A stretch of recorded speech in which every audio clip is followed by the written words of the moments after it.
Hello, my name's Miles, and this is Steam Graveyard, the gaming series where I unearth the lost games of the Steam store. Today's game is Battlepaths.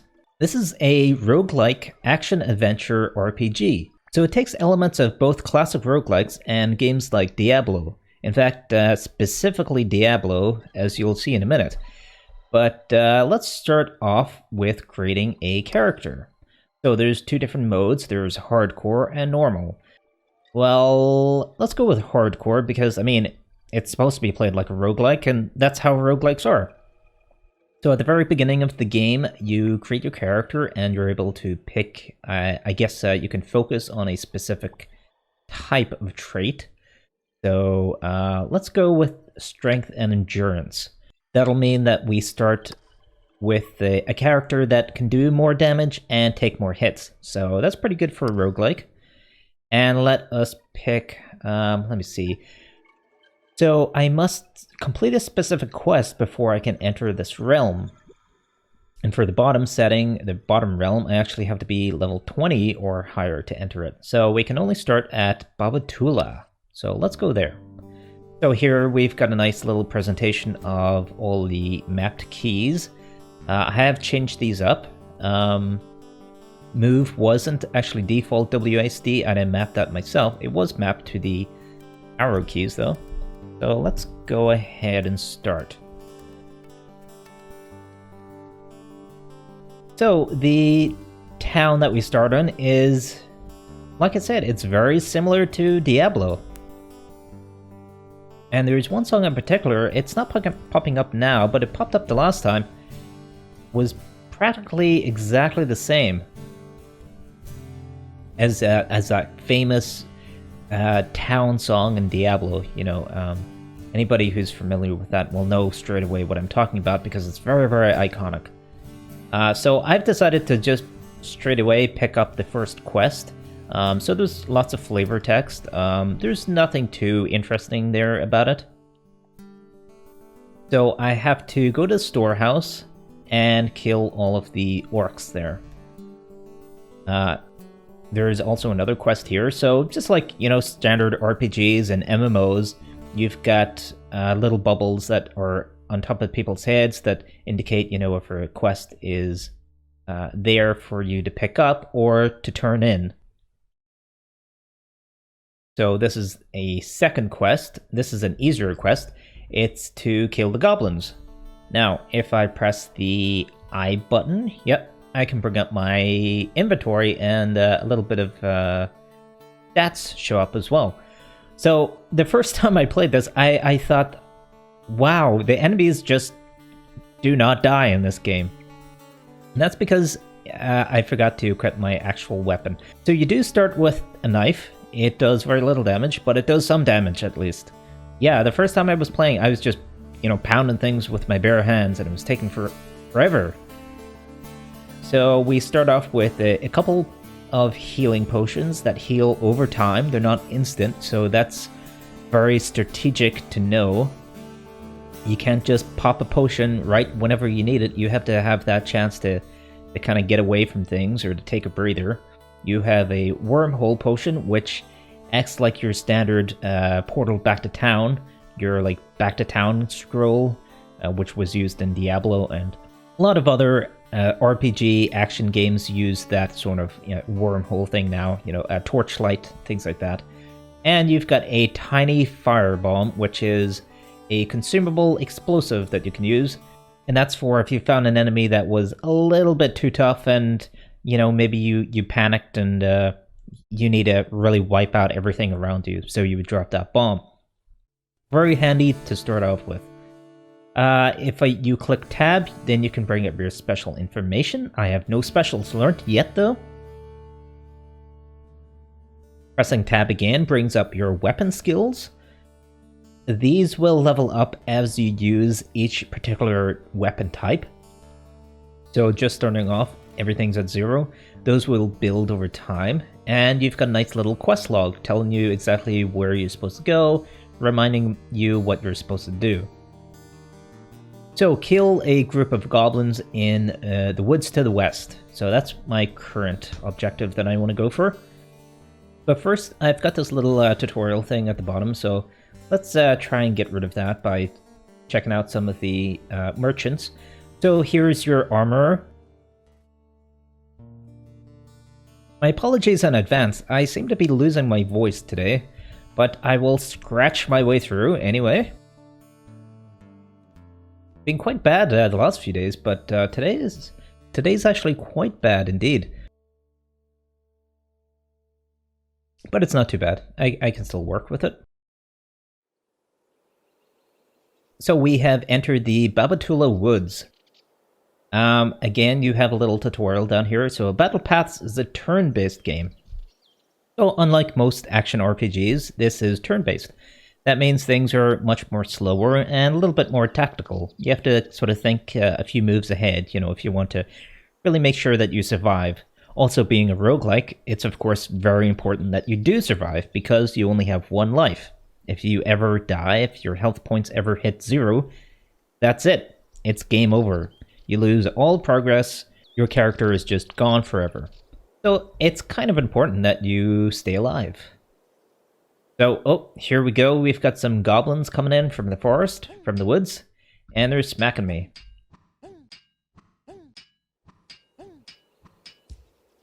So this is combat in Battlepaths. It's very, very slow. Now, I don't normally have a problem with games that are slow-paced, especially if they are turn-based, but wow, this game really does slow everything down to an absolute grind. And I mean, maybe later on this changes, but this is the very first level, and I'm actually running away because I'm kind of dying here. So I can regenerate my health back in town. That's a little brisk walk, just to kind of get my HP back up. Oh, it doesn't fully level it up though. Huh, interesting. But yeah, I think for the first enemies of the game, they should drop a little bit quicker than the way they are. Let's see, 1, 2, 3, 4. 4 hits for the first enemy of the game. I feel like that shouldn't be the case. I think it really should be, you know, 2 at the most. For the very start of the game, starting enemies, yeah, it's a little bit weird that that it takes so many hits to kill the starting enemies. Because you want the first introduction into a game to be nice and quick and you get into it and you have fun. You don't really want it to be a grind right from the get-go. Anyway, I picked up some more items here. I'll kill these other 2 goblins and then go to equip them. Or, oh, what's going on down here actually? Oh, he was fighting something. I don't know what it was though. I guess maybe like a little animal or something in the woods? Anyway, so I got some new items.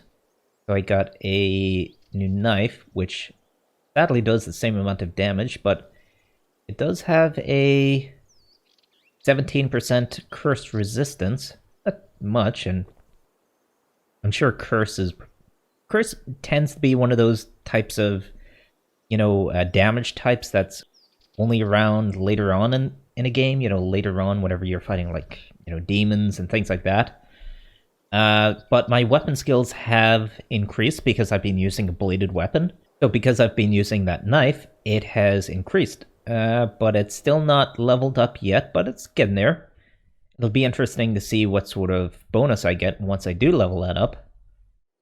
And it seems like my health actually regenerates to about 3/4 naturally whenever I'm just walking around, not fighting or taking active damage.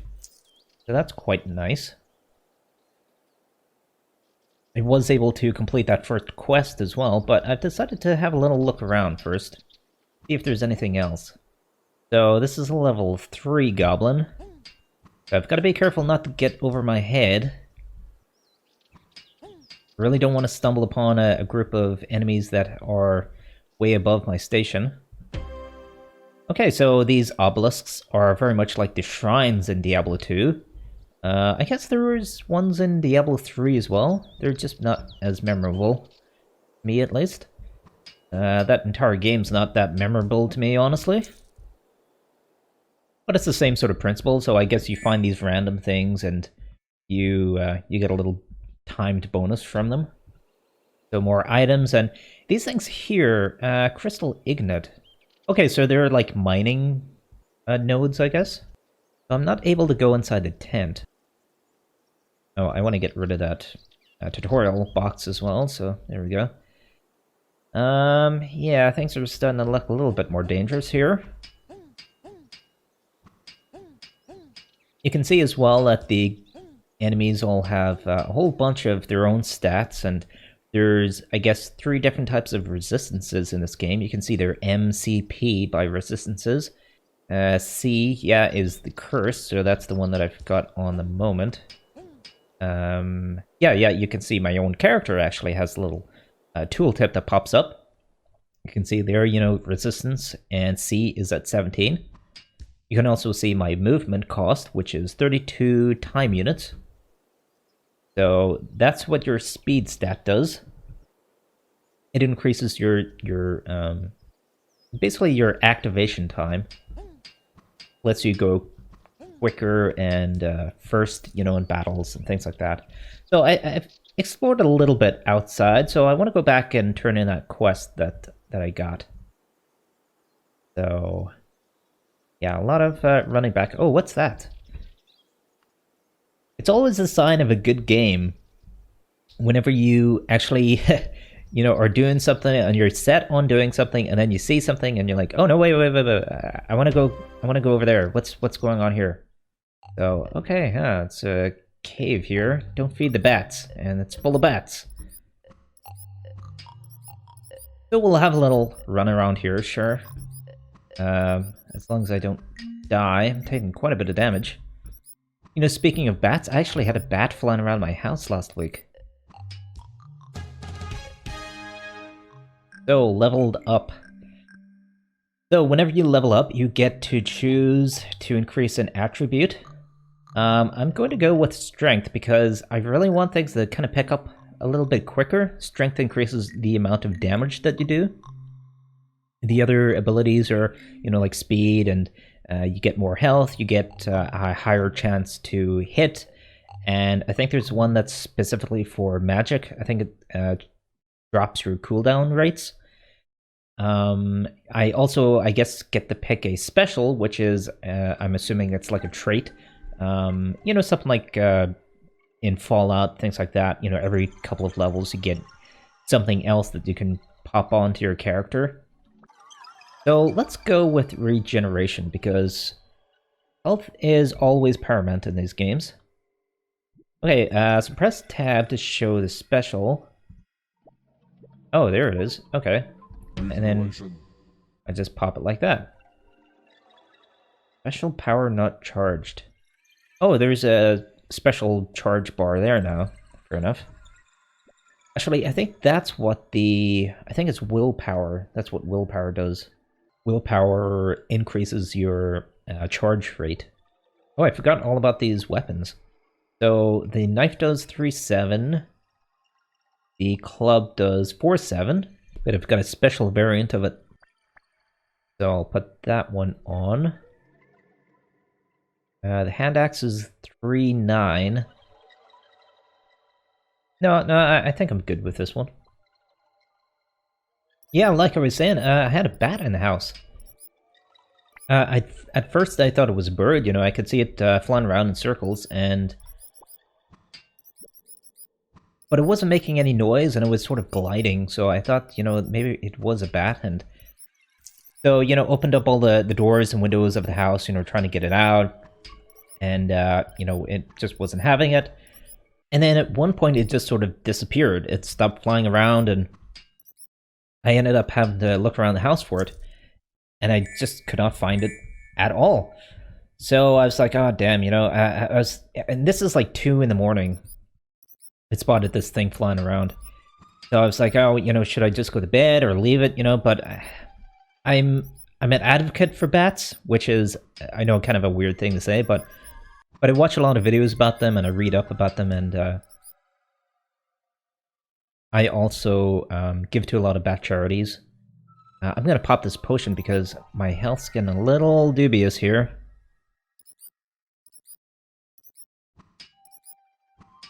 So I knew that if I left it, then the bat would be stuck in my house, and bats tend to...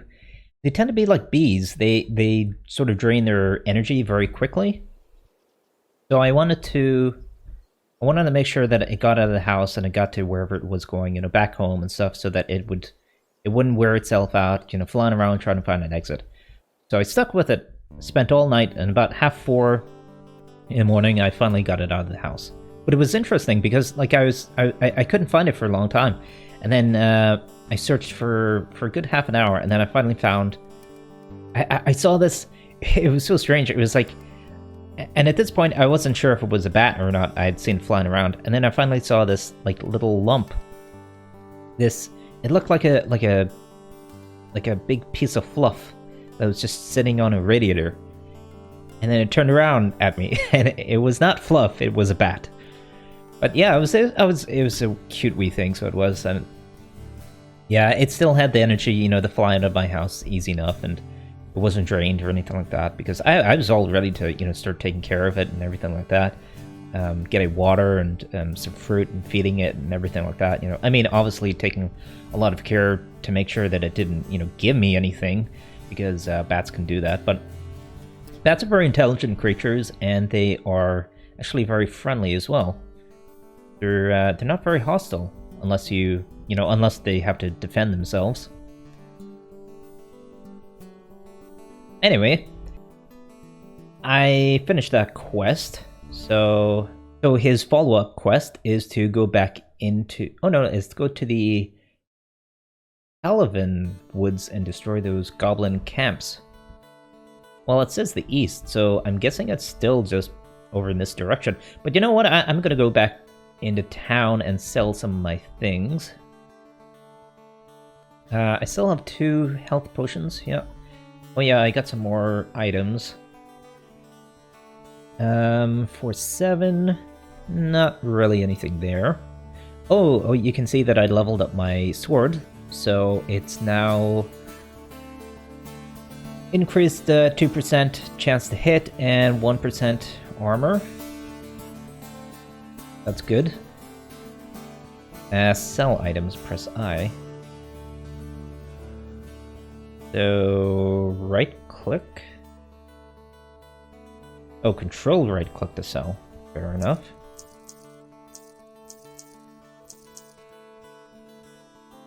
You can see my special has charged back up, so I can use that anytime I want. Handy. There's also a loot crate here. Loot crate? What am I talking about? This is your stash box. Loot crate. That's just how prominent they are in my life, playing games. Although most of the games that I review on this show don't have them, which is good. 225 for a healing potion. Nah, I think I'm good for now. So I'll go back into these woods and try to get rid of these other... Road to Albion. Okay, so I followed the road to get to the Albion Woods, I guess. And then kill all the goblins there, because goblins are always just evil. They don't have to do anything, they just have to show up. And you gotta kill them all. Pretty awful, that, really, when you think about it. Goblins are always just persecuted.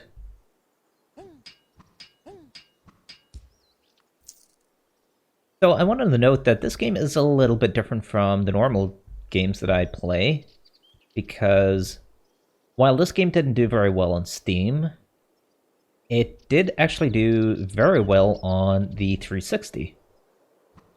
And that's because the 360 and I suppose the other consoles as well, you know, the Wii and the PS3 at the time, it was kind of at a point where indie games weren't coming out for consoles.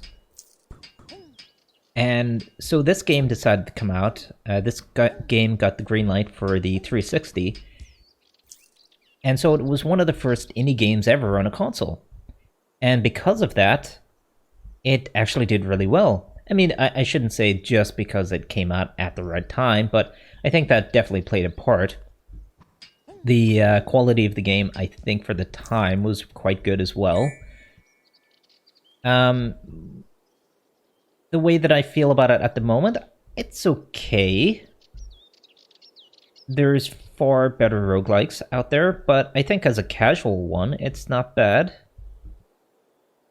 Certainly for a console. If you've got nothing else, then yeah, I can see why this would be a pretty good game. Now, where do I go? Because that was the road. It's to the Albion place. That sure looks like the camps. I can't, like, torch these or anything. Doesn't seem. I'm not sure. Let me pop up the quest log. Quest log. Kill the goblins in the woods. Yeah, east. Destroy the 2 goblin outposts in Albion Woods. So I'm still in Tula Woods. Tula. That's a very nice word to say. Oh, it must be down here. Also, I've just noticed my mouse cursor is floating around. I'm not sure if that's being picked up on the recording or not. But, a little distracting whenever it pops up. Okay, so I leveled up again. Let's see. So, willpower reduces the regeneration time for specials. So you can cast your abilities more often, which I think I'm gonna actually go with. Ah, you see? There you go. So I leveled up, but I didn't get to pick another special that time. Another trait. So it does have the... does go by the kind of Fallout logic where... Oh, I didn't expect to actually go in there. It goes by the Fallout logic where you... every few levels, you get something new. Which is pretty cool. I like that you do have some... Oh wow, I'm taking a lot of damage from these guys.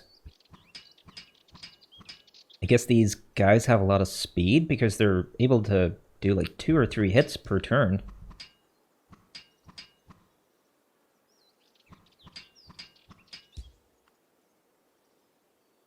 Anyway, like I was saying, it follows the Fallout thing. Yeah, I like the way that every turn you do get to put stats into something, though. Or put points into your stats, I should say. Because sometimes it gets a little boring if it's just... Whoa, just for a second there I actually thought I died. No, I've got poison, though. That's not good. Yeah, sometimes it's a little boring if you automatically kind of level up your stuff. You know, auto-leveling. Where you don't have any, say, you know, stats or anything that are increasing. So I got some shoes. And I got a new potion. Well, actually it's a bomb. That does... fair amount of magic damage to a single target, and it may daze it for a certain amount of time. So daze is probably like stun. Gotta be careful with my HP, because these guys do a lot of damage and do a lot of attacks.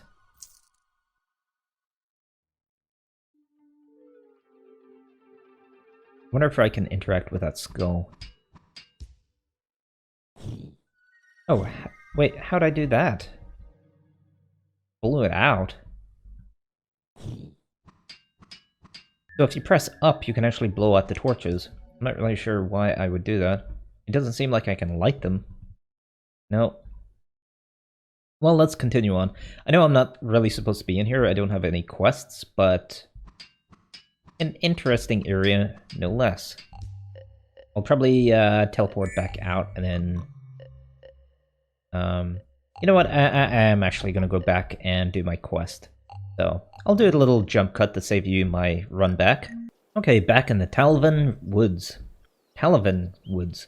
I want to go down there and get that treasure chest, but it seems I've got to go the long way.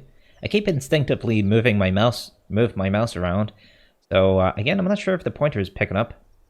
Can you see that? Can you see if I'm jiggling my mouse all over the screen? Okay, I'll stop that. Yeah, I'm definitely glad I bumped up my attack damage by putting points into strength, because things are going a bit quicker now. mean, I say that, but this guy's taking a lot of damage. What level is he, actually? 3. We've got a stoner in the corner who's got a quest for us. Always nice.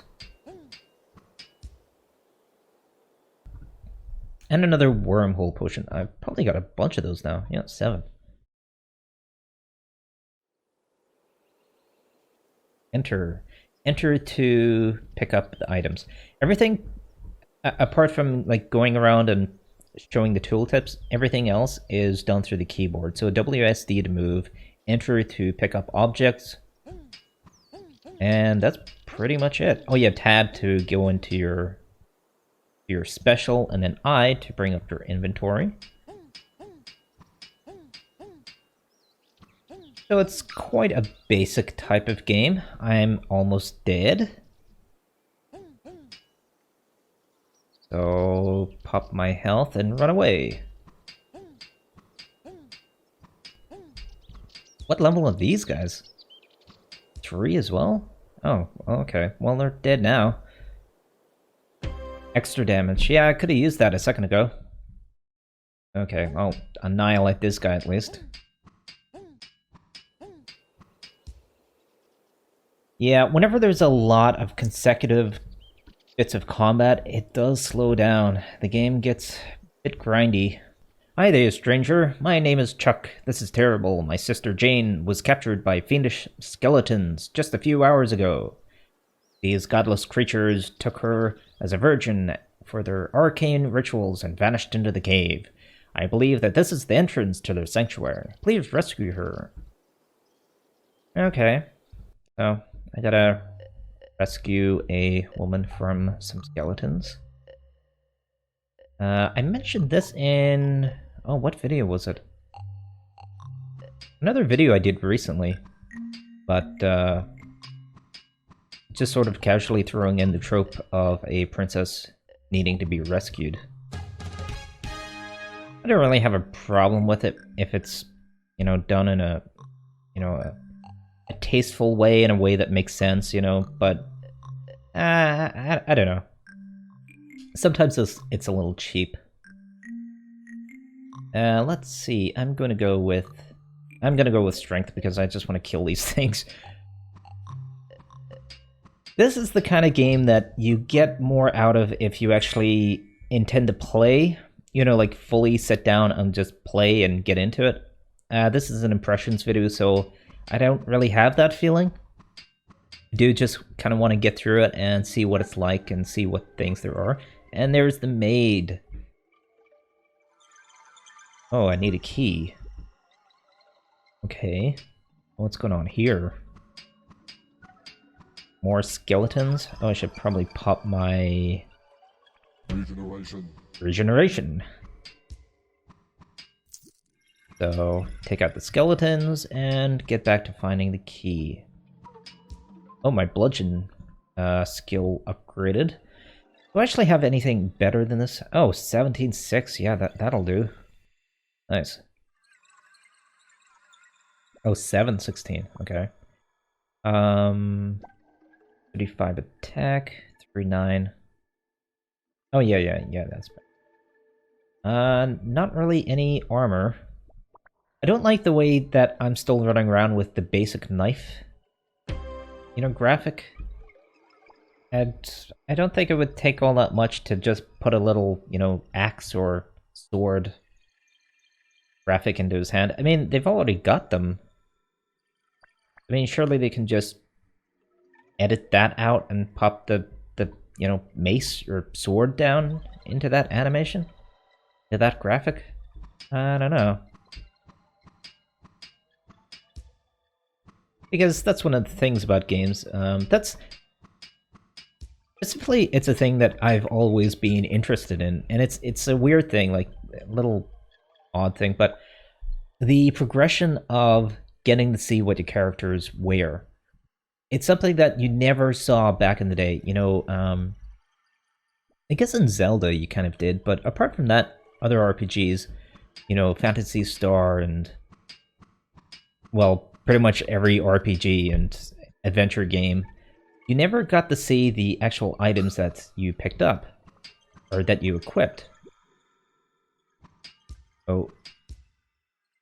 Oh dear. Well, I'm dead.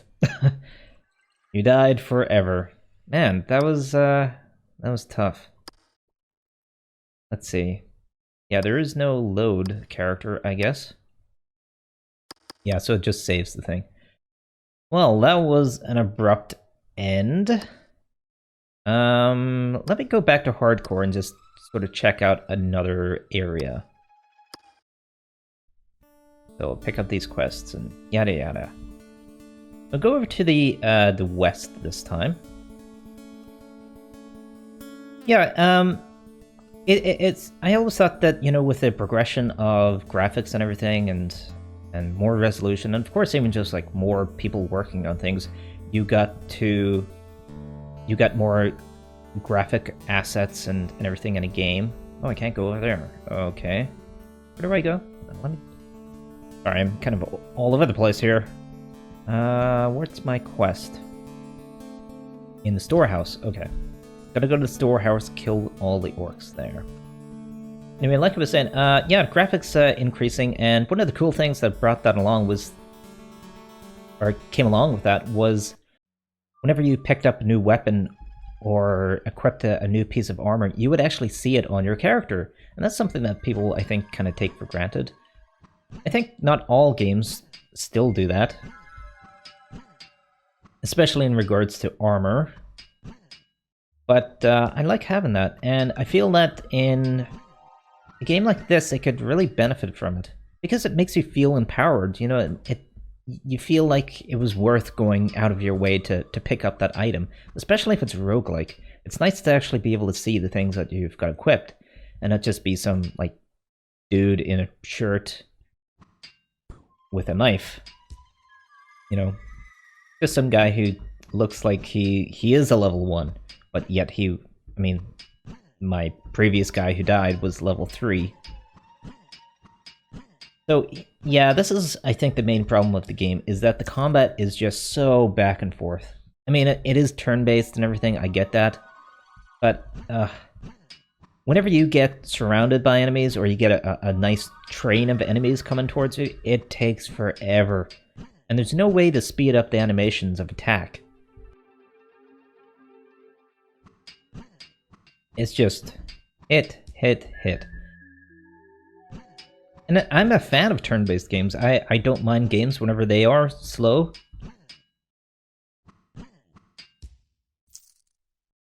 But there's a limit to it. You know, the time invested in combat has to be worth the experience, basically. So if I'm spending, you know, 10 or 20 seconds attacking and killing a single enemy, a single basic enemy, and it's just left, you know, because it is just WASD. So it's just, okay, if the enemy is to my right, then I just keep hitting D, until it's dead. Later on, of course, you know, you'll have all these different abilities, and you'll have new weapons and items and things like that.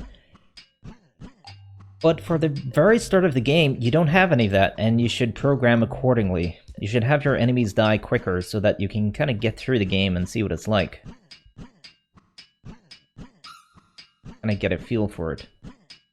Like here, it's just a succession of wait and attack and wait. Let's pop this potion. Okay, well, I'm dead. I kind of figured I was going to die, but I'm not that worried about it. I think I've shown off all I needed to for this. So there you go. There is Battlepaths. It's a very slow-paced, very basic roguelike.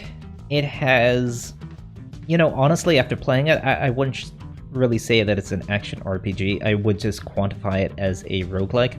Although you can still play it as a more traditional kind of adventure game if you don't want that permadeath. So that's always a good option to throw in there, because I know a lot of people don't like playing games that, you know, have such a harsh penalty, such as permadeath.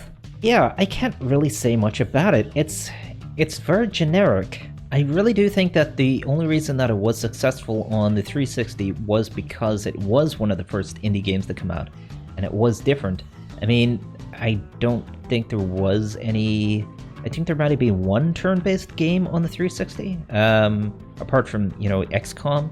So this is kind of your lot if you're a fan of these type of games, and this would have been, you know, pretty exciting to see. And again, this was quite old, so it was right at the time whenever that sort of retro graphic feel was just starting to come around. And so this would have been a bit of a novelty. But I think that's the key word, novelty. It's generic, and yeah, it would have meant something at a different time. But now, looking back, and I can see why it didn't do very well on Steam, because Steam has a plethora of far better games that do the same thing, but better, and with more depth. Plus, being on PC, you've already got this whole massive back catalog of Rogue games, you know, including the original Rogue.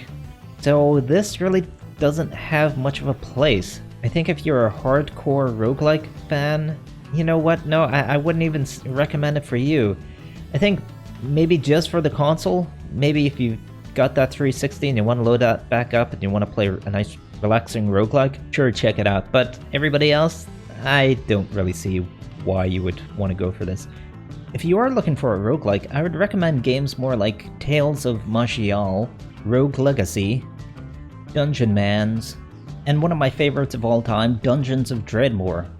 There's also really good Alien roguelike that's free to play, and you can check that out online. It's on a couple of various places you can download.